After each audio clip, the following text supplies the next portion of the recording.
अभी मैंने बच्चन पांडे शूट की है 2 महीने अक्षय के साथ। नितेश तिवारी के साथ मैंने छिछोरे किया। ये बेवड़ा था हमारा सुपर सीनियर और लूजर नंबर 5। ये क्या है? इसमें क्या है? में क्या है? मुझे क्या मालूम इसमें क्या है? आप ऐसे बाहर जाइए, बाहर निकल, गधे के बच्चे बाहर निकल, बाहर निकल। पिता किसको बोलता है? गांव में रहते हुए जब आप पढ़ाई कर रहे होते हैं तो आपके मन में बहुत सारी दुविधाएं होती हैं कि मैं डॉक्टर बन जाऊं, आईएएस बन जाऊं, लेकिन ये नहीं समझ पाते कि ये बनना मेरे लिए अच्छा है कि नहीं। आज के वीडियो से आपको पता चलेगा। आप ये जान पाएंगे कि अगर आप अपने मन का काम करते हैं और खाली बर्तन की तरह सरेंडर करके सीख लेते हैं तो सफलता पक्की है। ये बात आज के वीडियो में आपको पता चलेगी। बस आखिर तक देखिएगा, आपका दिल खुश हो जाएगा। जो मन में जितने भी डाउट है ना एक्टिंग करियर को लेके, सब दूर हो जाएंगे। देखते हैं आज के फिल्मी फंडे में। मुझे याद है मेरे फैमिली के कई सारे लोग बैठे थे, मेरे बड़े चाचा, छोटे चाचा, सब मिलके बोले कि तुम जाओ, तुम 500 कमाओ या 5000 कमाओ महीने में, हम लोगों को कोई मतलब नहीं, लेकिन फिर वापस मत आना। ये मत बोलना कि मैं हार गया, निराश हो गया और तुम वापस चले जाओ। Hello friends, welcome to join films academy. मैं हूं आपका अपना वीरेंद्र राठौर और आप देख रहे हैं बॉलीवुड का Google, join films YouTube channel. जितने भी लोग एक्टर बनना चाहते हैं, जो सबसे बड़ी उनकी परेशानी होती है कि एक्टर तो बनेंगे लेकिन चांस कैसे मिलेगा, वो जो अपॉर्चुनिटी है उस तक पहुंचेंगे कैसे और उसके बाद पॉपुलर स्टार बनेंगे कैसे। इस बात को सबसे अच्छे से कोई भी अगर साबित कर सकता तो वो खुद, जो कि इस जर्नी को जी रहे हो या जीने के साथ साथ काम भी कर रहे हो। तो मेरे साथ है Saharsh Shukla. Welcome to join films. नमस्ते, कैसे हैं आप? मैं अच्छा हूँ सहर्ष, एकदम ओके। सहर्ष कहाँ पे इस समय, मुंबई या बाहर? नहीं, इस वक्त तो मैं गांव में हूँ अपने, यूपी डिस्ट्रिक्ट रायबरेली। रायबरेली से 21 किलोमीटर दूर मेरा गांव है, गांव में ही हूँ मैं। अरे वाह, ठीक है जी। तो रायबरेली से ये मुंबई का कनेक्शन कैसे बना? कहानी बहुत लंबी है, मैं बहुत कम शब्दों में, शॉर्ट में बताता हूँ। पूरी शुरुआती पढ़ाई मेरी यही हुई है, गांव में, अयहार गांव में ही हुई है। यहाँ पे रायबरेली से 21 किलोमीटर मेरा गांव है। और 10 तक मैंने यही पढ़ाई की, जो यहाँ के सरकारी स्कूल हैं। उसके बाद इंटरमीडिएट मैंने यहाँ से 6 किलोमीटर दूर बैसवारा इंटर कॉलेज से किया। और जिस तरह सब बच्चों का दिमाग होता है कि हाई स्कूल पढ़ा, वो फिर इंटर के बाद मैंने कुछ सोचा। फिर बेसिकली मैं लखनऊ गया था, मैं आईएएस की तैयारी के लिए गया। लेकिन धीरे धीरे क्या हुआ कि मेरे ब्रेन ने कुछ शायद इस तरह सोचना शुरू किया कि मैं ये क्यों करना चाहता हूँ, मैं ये क्यों करना चाहता हूँ। ये कुछ ज्यादा शुरुआत हुई कि मैं अगर डॉक्टर बनना चाह रहा हूँ और मैं अगर पेशेंट की सेवा नहीं कर सका, अगर मेरी फिजिक्स अच्छी है, केमिस्ट्री अच्छी है, बायोलॉजी अच्छी है और मैंने मेहनत किया और मैं फाइनली डॉक्टर बन गया, तो डॉक्टर बनने के बाद अगर मेरा पेशेंट के प्रति मेरी संवेदना नहीं है, मैं अगर मरीज की सेवा सही से नहीं कर सकता, तो शायद मैं कभी अच्छा डॉक्टर नहीं बन पाऊंगा। डॉक्टर तो बन जाऊंगा लेकिन कभी अच्छा डॉक्टर नहीं बनूंगा। फिर जब मैं आईएएस की तैयारी के लिए निकला तो फिर यही सब काफी चलने लगा कि मैं जो सब्जेक्ट्स हैं मेरे, उनके थ्रू पढ़ के अगर मैं निकल गया, लेकिन बनने के बाद वो काम, मैं आईएएस जब बन जाऊंगा उसके बाद जो नेचर ऑफ वर्क है उसमें मेरा मन लगेगा कि नहीं लगेगा, ये सब चीजें काफी मेरे दिमाग में चलने लगी। और ये लगभग 2 साल चला है सिलसिला लखनऊ में। इस उलझन में था कि मैं करना क्या चाहता हूँ। वो करना चाहता हूँ जो लोग कह रहे हैं, या सोसाइटी है या समाज है, या वो कहीं ना कहीं मैं वो कुछ करना चाह रहा था जिसमें मेरा मन लगे, मेरा मन लगना चाहिए। तो ये मतलब बहुत लंबी कहानी है, ये लगभग 2 साल की उलझन है कि मुझे क्या करना है। मैं लगभग वो करना चाहता हूँ जो मेरा घर कह रहा है, परिवार कह रहा है, सोसाइटी को देख के मैं कर रहा हूँ, समाज को देख के कर रहा हूँ, या मैं कुछ वो करूँ जिसमें मेरा मन लगना चाहिए। तो ये 2 साल की जर्नी है, बहुत लंबा है। मैं बोलूंगा तो बहुत टाइम लगेगा, लेकिन 2 साल में यही उलझन थी कि मैं बेसिकली वो करना चाह रहा था जिसमें मेरा मन लगे, और आपका मन रुचि का किसमें काम लग रहा है। था? एक दिन मैंने लकली मैंने एक नाटक देखा, लखनऊ गोमती नगर भारतीय हिंदू नाट्य अकेडमी में मैंने प्ले देख लिया, वो मुझे बहुत अच्छा लगा। मेरे मन ने शायद ये बोला कि ये चीज कुछ ऐसी है जिसको मैं सीखना चाहता हूँ, मैं करना चाहता हूँ, ये कुछ ऐसा है। तो वो मेरे मन में थी बात, और फिर मैंने अपने घर में पिता से बोली ये बात की मैं ये करना चाहता हूँ, नाटक या ड्रामा। तो मेरे पिताजी को थोड़ा शौक लगा, बोले कि पहले तुम डॉक्टर बनना चाह रहे थे, फिर तुम आईएएस बनना चाह रहे थे, फिर ये फिर वो, तो एक चीज सुनो, अब तुम एक्टर बनोगे, ड्रामा में जाओगे। तो मैंने कहा नहीं, वो सब ठीक है। बहुत दिनों के जद्दोजहद के बाद मैंने सोचा कि मैं ये करूंगा, मैं ये करना चाहता हूँ। तो हम लोग ऐसी फैमिली से हैं कि ये सब चीजें अलाउ नहीं होती हैं कि आप ड्रामा फील्ड में जाओ, नाटक करो, क्योंकि घर में पढ़ाई का माहौल है, सारे लोग मोस्टली पढ़ाई वाला उसमें थे। तो सभी लोग शौक में थे कि मैं अचानक इस फील्ड में कैसा प्लान किया, और किसी का इस फील्ड से कोई कनेक्शन नहीं था दूर दूर तक, लेकिन मैं कहीं उलझन में था। और मेरे पिताजी थोड़ा साहित्य से भी जुड़े हुए थे, साहित्य से थे, घर में भी साहित्यिक माहौल था, लेकिन कोई किसी ने कभी इसको प्रोफेशन के तौर पे नहीं अपनाया।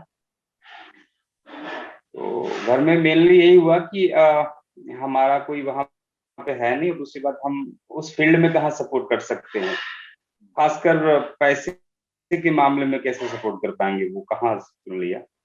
मैंने शायद एक ही बात बोली थी कि मुझे नैतिक सपोर्ट चाहिए थोड़ा। पैसा अगर आप नहीं दे सके तो कोई बात नहीं, लेकिन मुझे नैतिक सपोर्ट चाहिए, और मेरा इसमें मन लग रहा है, मुझे जाने दो। ये मैंने पूरी परिवार से मैंने चर्चा की, तो एक सन्नाटा था घर में कि मैं ये करना चाह रहा हूँ। तो खैर काफी उसके बाद घर में सभी लोगों ने यही बात कही कि ठीक है जाओ, हम लोग वहां पे सपोर्ट इस तरह नहीं कर सकते, लेकिन वापस मत आना, जो भी करना करो, लेकिन वापस मत आना। और मुझे याद है मेरे फैमिली के कई सारे लोग बैठे थे, मेरे बड़े चाचा, छोटे चाचा, सब लोग मिलके बोले कि तुम जाओ, तुम 500 कमाओ या 5000 कमाओ महीने में, हम लोगों को कोई मतलब नहीं, लेकिन फिर वापस मत आना। ये मत बोलना कि मैं हार गया, निराश हो गया और तुम वापस चले जाओ। ओके ठीक। तो सहज, ये एक तरह से देखा जाए तो ये जो द्वंद था, ये जो लड़ाई थी, ये दिमाग और मन के बीच में थी कहीं ना कहीं, कि दिमाग कह रहा है, परिवार कह रहा है, प्रैक्टिकल बातें कह रही हैं कि भैया आईएएस बनना ज्यादा अच्छा है, डॉक्टर बनना ज्यादा अच्छा है, लेकिन आपने मन की सुनी, और मन की सुनने के लिए और उसको इम्प्लीमेंट करने के लिए बहुत सारी हिम्मत चाहिए होती है। तो ये हिम्मत सहर्ष में सहर्ष आ गई या वाकई प्लान किया था? नहीं, प्लान तो मैंने कुछ नहीं किया था, मन था कि मैं करूंगा, लेकिन मुझे लगता है कभी कभी हिम्मत तब भी आ जाती है कि एक तो मैं बहुत उलझन में भी था कि मुझे करना क्या है, मेरे मन का काम नहीं मिल रहा था। ये मन का काम आया तो शुरू में तो लगा कि कुछ चीजें आसान हैं, ऐसे हो जाएगा, कुछ वैसे हो जाएगा, लेकिन धीरे धीरे लगा नहीं, जो सोचा था ये तो एकदम उल्टा है। जो हम अभिनय, जब हमने ड्रामा की वर्कशॉप शुरू की भारतीय नाट्य अकेडमी से, तो मुझे याद है हम 100 लोग थे उस वर्कशॉप में। सबके मन में लगभग यही था, ये क्या पढ़ाया जा रहा है, ये क्या सिखाया जा रहा है, हमने ये तो नहीं सोचा था। तो हम लोग भी यही सोच रहे थे, अभिनय इस तरह पढ़ाया जाता है क्या, इसमें से जो हमने इमेजिन किया कि ऐसे कुछ पढ़ाया जाएगा, वैसा कुछ पढ़ाया जाएगा, लेकिन वैसा कुछ नहीं था। वहां तो इमेजिनेशन पढ़ाया जा रहा है, आपके 5 सेंसेस पे काम हो रहा है, बॉडी पे काम हो रहा है, माइंड पे काम हो रहा है। तो सबके मन में ये था कि इस तरह अभिनय कैसे हम सीखेंगे। मेरे मन में भी था, लेकिन मैंने कहीं ना कहीं ये सोचा कि अब कुछ नहीं सोचेंगे, अब संदेह की नजरों से नहीं देखेंगे किसी चीज को, बहुत सोच समझ के आए हैं। तो जो सिखाया जा रहा है, जो पढ़ाया जा रहा है, उसमें डूबेंगे, डूबने की पूरी कोशिश करेंगे, और ईमानदारी से पूरी कोशिश करेंगे, शिद्दत से पूरी कोशिश करेंगे कि जो टीचर बता रहा है आंख बंद करके उसको सीखेंगे। खाली बर्तन की तरह हर टीचर पे समर्पित होंगे, जो पढ़ा रहा है पढ़ेंगे। हाँ, मन में प्रश्न जरूर आते थे हमेशा कि सर ये इसका अभिनय से क्या संबंध, इसका अभिनय से क्या संबंध, इसका अभिनय से क्या संबंध। तो उसमें तमाम जो टीचर्स थे वो समझाते थे कि इसका अभिनय से ये संबंध, इमेजिनेशन का ये कनेक्शन है, आपके 5 सेंसेस का ये कनेक्शन है, हम इसलिए पढ़ा रहे हैं कि अगर ये नहीं होगा तो वो नहीं हो पाएगा। तो मन में हमेशा सवाल रहते थे कि ये एक्सरसाइज का अभिनय से क्या कनेक्शन, इस चीज का अभिनय से क्या कनेक्शन जो आप हमको पढ़ा रहे हो। लेकिन उसमें जो टीचर्स थे वो समझाते थे इसका अभिनय से ये कनेक्शन है। ये नहीं आएगा तो वो नहीं हो पाएगा। अभी सहर्ष आपने कौन कौन से प्रोजेक्ट्स कर लिए हैं अभी तक, कौन कौन सी सीरीज, कौन कौन सी फिल्म्स? मैं बेसिकली, मेरा फिल्मों में ज्यादा मन लगता है। जो भी काम मिलता है मैं करता हूँ, लेकिन मन ज्यादा फिल्मों में लगता है, तो फिल्में ज्यादा की हैं मैंने। और मैं जब पूना फिल्म स्कूल में पढ़ रहा था तो वहां से एक्टिंग फर्स्ट ईयर में था, तो उससे मैं ऐसे नॉर्मली बता देता हूँ क्या क्या किया। लाइक मैंने मणिशंकर की नॉकआउट मेरी पहली फिल्म थी जब मैं एक्टिंग फर्स्ट ईयर में था, एक छोटा सा सीन है इरफान खान के साथ। वो मेरी पहली जीवन की फिल्म थी, पहला सीन था उनके साथ मैंने किया था जब मैं पूना फिल्म स्कूल में पढ़ रहा था, फर्स्ट ईयर में था। उसके बाद बॉम्बे आने के बाद मेरी पहली फिल्म थी शाहिद, हंसल मेहता जी के साथ। फिर अगली अनुराग कश्यप के साथ, फिर हाईवे इम्तियाज अली के साथ। फिर पीके में मैंने एक छोटा सीन किया था जो एडिट हुआ किसी वजह से, राजकुमार हिरानी के साथ। पीके के बाद बैंगिस्तान थी करण अंशुमन की, फिर तलवार थी मेघना गुलजार की, फिर रईस थी विशाल जी की, फिर राहुल ढोलकिया जी के साथ मैंने रईस किया, मंटो किया नंदिता दास जी के साथ। अभी मैंने रिसेंट, फिर उसके बाद नितेश तिवारी के साथ मैंने छिछोरे किया, उनके साथ एक केबीसी का प्रोमो किया। अभी मैंने बच्चन पांडे शूट की है 2 महीने अक्षय के साथ। और मतलब ऐसे कई सारे हैं जो मुझे बहुत सारी फिल्में हो जाने के बाद काम की यही अच्छी बात है कि काम भी याद न रहती, बहुत अच्छा है। अब आप मुझे ये बताइए, जो आपने सोचा था कि मैं डॉक्टर बनूंगा तो अच्छा डॉक्टर नहीं बनूंगा, आईएएस बनूंगा तो अच्छा बनूंगा नहीं, लेकिन अब एक्टिंग करते करते भरोसा हो रहा है कि यार अच्छा एक्टर तो बन सकता हूँ। हाँ, मुझे लगता है कि जब आपके मन का काम मिल जाए, मन के काम में एक वो होता है जो मैं महसूस करता हूँ कि मन का काम मिलना, उसमें जद्दोजहद हो सकती है, उसमें फाइट हो सकती है, टाइम लग सकता है। लेकिन अगर आप मन का काम ढूंढ ले गए तो उसमें भी स्ट्रगल है, फाइट है, बहुत सारी चीजें हैं। आपको हारना नहीं चाहिए, निराश नहीं होना चाहिए। लेकिन मन के काम में जरूर उम्मीद होती है कि मैं शायद वो कर सकता हूँ जो मैं चाह रहा हूँ, क्योंकि उसमें आपका जो मन लगता है, मन लगना बहुत जरूरी है। सर, आपने जितने भी काम किए उसमें सबसे बड़ी बात जो है, अचीवमेंट है, वो है कि आपने सारे बड़े डायरेक्टर्स के साथ काम किया, एकदम जो इंडस्ट्री में जिनके साथ कोई भी काम करने के बारे में सोचता है, जिनको अपने क्राफ्ट का बहुत मालूम है। तो ऐसे टाइम पे जब आपने काम किया तो आपको क्या लगा कि एज एन एक्टर आपने कैसे ग्रो किया उनके डायरेक्शन में काम करके? मैंने एक चीज का बहुत ध्यान दिया, जो कि मैं लगभग जब मैं इस फील्ड में आया थिएटर में 19-20 साल पहले, कि मेरी सीखने की बड़ी इच्छा थी कि मैं सीखूं। तो चाहे जो भी टीचर्स मिला थिएटर में या पूना फिल्म स्कूल में, मेरे 30-35 टीचर आए, मैंने हमेशा कोशिश की कि मैं जिस भी व्यक्ति के सामने जा रहा हूँ, चाहे वो टीचर हो, फिल्म मेकर हो, राइटर हो, डायरेक्टर हो, मैं मैं एकदम खाली स्लेट की तरह जाऊं उसके पास, खाली बर्तन की तरह जाऊं, और वो मुझे जो कुछ बताना चाह रहा है, सिखाना चाह रहा है, मैं उसको सीखूं। ये मेरा एटीट्यूड शुरू से रहा है और अभी भी है। किसी नए व्यक्ति के पास जब जाता हूँ, काम मिलता है, तो उसके पास भी वैसे जाता हूँ कि जो कहेगा मैं करूंगा। लेकिन पिछला जो पास्ट का जो अनुभव है, जो पास्ट में जो टीचर्स आए हैं, जो फिल्म मेकर्स आए हैं, जिन्होंने मुझे समझाया है, ज्ञान दिया है, वो मदद करता है दूसरे को समझने में, सीखने में। आप शायद समझ रहे हो मैं कहना क्या चाह रहा हूँ, कि मैं अगर मैं ग्रेजुएशन फर्स्ट ईयर में हूँ तो मैं वहां समर्पित होकर पढ़ना चाहता हूँ। लेकिन जो क्लास 1 से लेके 12 तक के टीचर्स मेरे जीवन में आए हैं, उनकी एजुकेशन मुझे मदद करती है उधर ग्रेजुएशन के टीचर्स को समझने में। तो किसी को इग्नोर नहीं किया जा सकता है, जो शुरू का टीचर या आखिरी का टीचर। तो इसी तरह जो भी जिसके साथ भी काम करने को मौका मिलता है, मैं कोशिश करता हूँ मैं समर्पित रहूं उसके सामने, उसको गहराई से सुनूं, उसको समझूं, उसके क्राफ्ट को समझूं।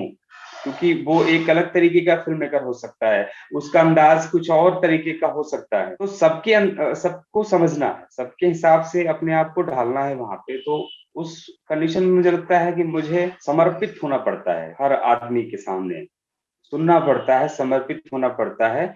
और पिछला जो ज्ञान है मेरा, जो कहीं से भी मिला, चाहे गुरु रहे हो, चाहे इंस्टीट्यूट रहा हो, चाहे थिएटर रहा हो, वो समर्पित होने में मेरी मदद करता है, दूसरे को समझने में मेरी मदद करता है। पूरे वीडियो में, पूरे इंटरव्यू में जो बात निकल के आई वो ये कि आपको सबसे पहले तो ये तय करना चाहिए कि भाई मन का काम करेंगे, और जब तक ये तय नहीं हो पा रहा है कि मन का काम कौन सा होगा, तो कम से कम ये तो छांटते जाइए कि ये मेरे मन का नहीं है। जैसे कि आपने छांटा कि आईएएस में अच्छा नहीं बन सकता, डॉक्टर में, और जब वो छांट दिया तो मन की आवाज सुनाई दी कि यार ये अच्छा लग रहा है।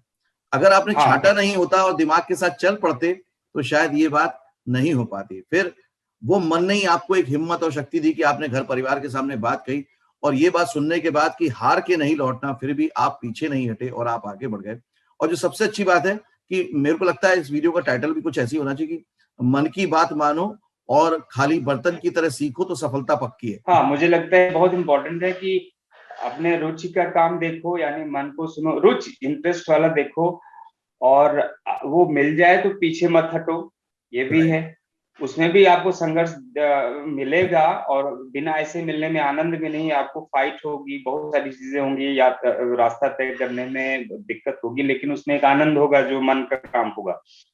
और बड़ा समर्पित होके आपको काम करना है। एक बात, ये भी बात बड़ी अच्छी सिखाई लगातार खाली बर्तन की तरह आपको रहना है, आपको लगातार सीखना है सबके साथ, और पूरी तरह से सरेंडर कर देना। Thank you very much. Surrender करना, क्योंकि जितना आप सरेंडर होते जाओगे सबके सामने, आप उतना ही सीखते जाओ, सबसे मिलता चला जाएगा। बहुत अच्छी कमाल की बातें सिखाई सहर्ष आपने, थैंक्स अ लॉट। इससे यंगस्टर को जो एक्टर बनना चाहते हैं उनको बड़ी मदद मिलेगी, और उन्होंने 10-15 मिनट के वीडियो में सारी बातों का कंक्लूजन सीख लिया कि अगर आगे बढ़ना है तो कैसे बढ़ना है, क्योंकि ये दिमाग और मन वाली दुविधा बहुत लोगों के मन में होती है और कई बार वो इसी वजह से फैसले नहीं ले पाते। सो थैंक्स अ लॉट सहर्ष, thanks a lot, thank you very much. Okay, thank you so much, thank you. तो मैंने बातें तो कंक्लूड कर दी हैं, लेकिन आपने क्या सीखा मुझे जरूर बताइए कमेंट करके। आपको सहर्ष की ऐसी कौन सी बात है जो दिल को छू गई, मुझे जरूर कमेंट करके बताइएगा। जो भी गांव में शहरों में एक्टर रहते हैं उनके मन में भी यही डर रहते हैं कि दिमाग की सुने या मन की सुने, उनको थोड़ी सी हेल्प हो पाए। इसको व्हाट्सएप पे, फेसबुक पे शेयर कर दीजिएगा। अगले वीडियो में फिर से मिलेंगे, तब तक के लिए देखते रहिए, सीखते रहिए, जबे रहिए। All the very best. Actor बनने का सबसे आसान तरीका अवार्ड विनिंग एक्टिंग गुरु वीरेंद्र राठौर का best seller acting method switch on switch off acting method है। इस कोर्स से सीखकर आप भी कुछ ही दिनों में एक बेहतरीन एक्टर बन सकते हैं, जिसे साबित करते हैं इसके अमेजिंग अमेज़न और गूगल के ratings and reviews. Switch on switch off acting method अभी तक का सबसे सरल और प्रभावी मेथड है, जो आपके समय और महंगी फीस दोनों को बचाता है। Switch on switch off acting method course book आपको Amazon, Flipkart, join films website पर अवेलेबल है।